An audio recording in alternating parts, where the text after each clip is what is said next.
Hey everyone, I'm Vince. I've been rereading through Stephen King's books one by one and posting my review of each. So maybe I'll never have to do it again. I'll have a good ranking hopefully by the end of all the books. So I'm on King's third book, The Shining. The first thing to say is this is not a review about the movie. And the movie is a lot different than the book, at least the movie that everyone knows, the Jack Nicholson movie. While that movie was iconic, and at least in my opinion it was very, very good, Stephen King really didn't like it because it didn't deal with the issues that he was dealing with in the book. King once said that the movie was a Cadillac with no engine, meaning that it was a stunning movie and it looked really great on the outside, but it really had no depth to it. The movie was designed to be a horror, and so it was creepy and it was suspenseful throughout, but King's vision was really more like a slow descent into insanity for the protagonist. On that note, speaking of what the book is not a book about a spooky hotel. So now we're talking about the book, and I just want to let everybody know, like, this is not a book just about a hotel. Of course, everyone knows that it has something to do with the hotel, but it's really about Jack and his battle with alcoholism. Like, if you read this book and you are just, wanting to read about this spooky hotel, you'll likely find yourself getting very bored throughout. If you read and you realize that it focuses on Jack and his struggles to be a good father, his struggles with his alcohol addiction, then you will likely enjoy it a whole lot more. In that way, King has also said that this is his most autobiographical novel. At the time, he was really struggling with alcoholism and anger issues, and he stated before that when he was writing this book, he didn't realize it, but he was writing a book about himself. The book is actually set in a real hotel. This is the Stanley Hotel in Estes Park. If you don't know where that is, go to Denver and drive west.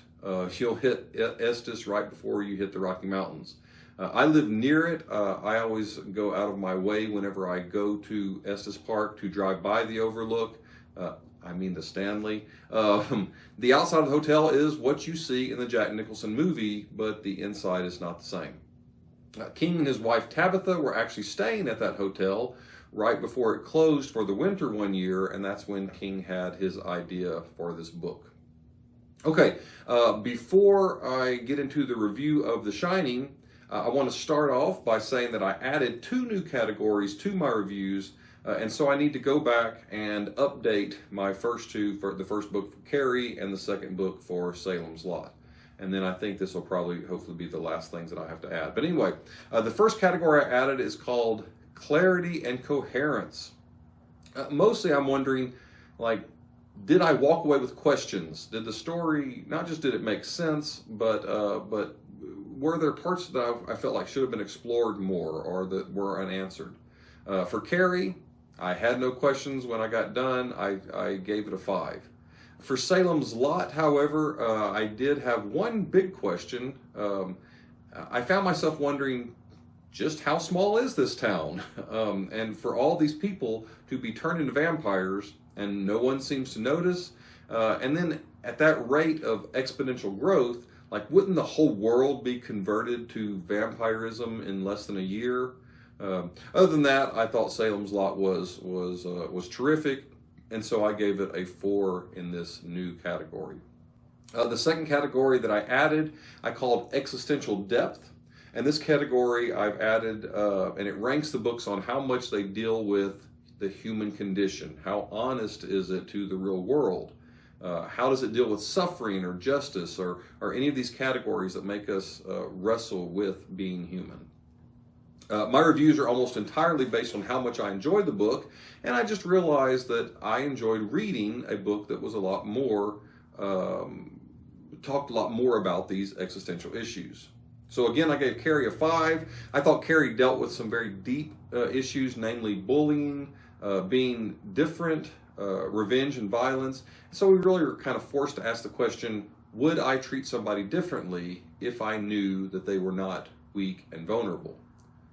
Salem's Lot, at least in my opinion, did not do nearly as good in this category. It introduced a lot of issues, especially the issue of evil. Like, this was, to me, one of King's biggest books on the issue of evil and why did it exist and what's the nature of evil. But it really didn't explore that very much. Even with religion, we had Father Callahan, who is a major figure in the book, and he talked a lot about very deep things, and we did get to see some of that play out, but they were really very underdeveloped, in my opinion. And so I gave Salem's Lot a 2 in this category. So I did have to update my scores a little bit. I didn't for Carrie because I gave Carrie a 5. It's still a 5. Salem's Lot, however, did need to be changed. I originally gave it a 3.8, but with these 2 new added categories, I changed my my ranking of Salem's Lot to a 3.4. All right, on to The Shining. My first category is predictability and serendipity. Serendipity means luck, if you don't know. And I really just don't like a story that depends a lot on luck. It's really predictable. You know, someone just happens to bend over at the right time so they don't get shot by the bullet coming, or they happen to reach out and find the secret passageway or something. I also don't like it when it just so happens that no character dies, right? Like, you don't want the character to die, and so they don't. I mean, you know, this is good for a book when your main character doesn't die, but still, if it's like, my goodness, like Star Wars, you know, how many times can the stormtroopers miss when they're shooting? Like, at least have them maim somebody. Anyway, I gave The Shining a 3 in this category. I felt like there were some surprising things that happened, but there were some things that I felt like were luck. But anyway, so yes, so that's why I gave it a 3. Ending. That's one of my big categories. Stephen King doesn't always write the best of endings. He knows it. Like, it's okay to go ahead and admit that sometimes the endings don't make sense. But this one did. This was a great ending. I knew what happened. It resolved everything, and I don't feel like it was rushed. So The Shining gets a 5 in that category. Clarity and coherence, that is one of the new categories that I just added. And one of the reasons I added is because I was thinking about how it had to do with this story in particular. Because I found myself asking, okay, can the hotel hurt you or not? Like, does it need Jack or not? Sometimes the things that the hotel does is very tangible, and sometimes it seems like it's very ethereal. So which one is it? The book kind of tries to explain this by saying it's not strong enough, but why isn't it strong enough? Like, we know of the past in the hotel, and anyway, it just didn't kind of quite get there, in my opinion, of why it needed a human agent, and if it always needed a human agent. And so, if it would have got Danny, would it have still needed a human agent? I don't know. So I gave it a 4 in this category. That was just one lingering question. Readability and engagement.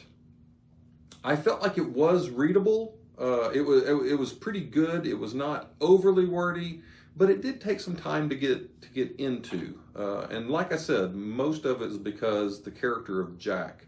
It did so much with stories that were kind of outside of the main story that it took a little bit of time to get into. In the category of existential depth, I gave The Shining a 5. I thought King did a great job wrestling with Jack and his alcohol addiction especially, and his desire to be a better father and a better husband.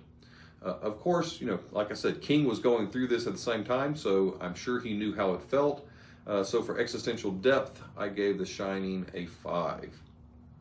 The next category is characters. I gave The Shining a 4 here, and I think I'm pretty consistent with how most people read The Shining.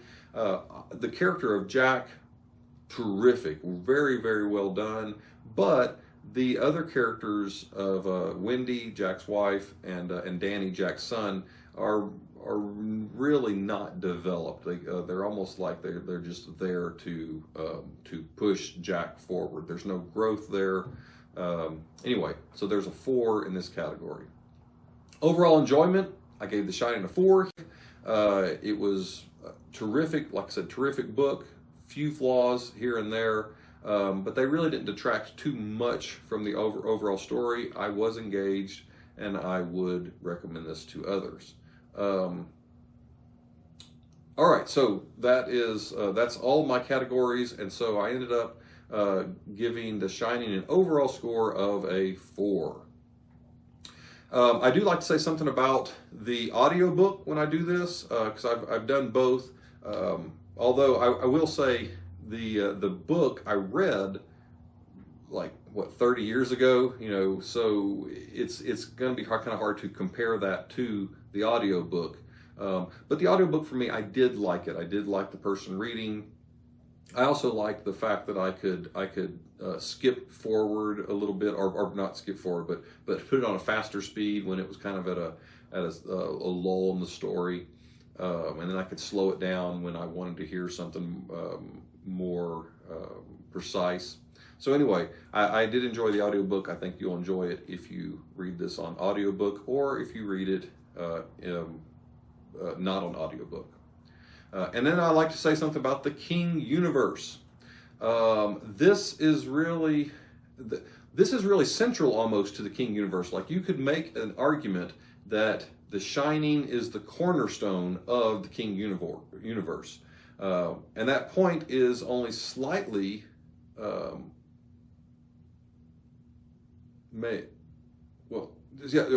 So what I'm trying to say is that you get that point a little bit about The Shining, and you kind of see references here and there to The Shining, but really when you get to Black House, that's when you realize, okay, like, all psychic phenomenon is a touch of The Shining.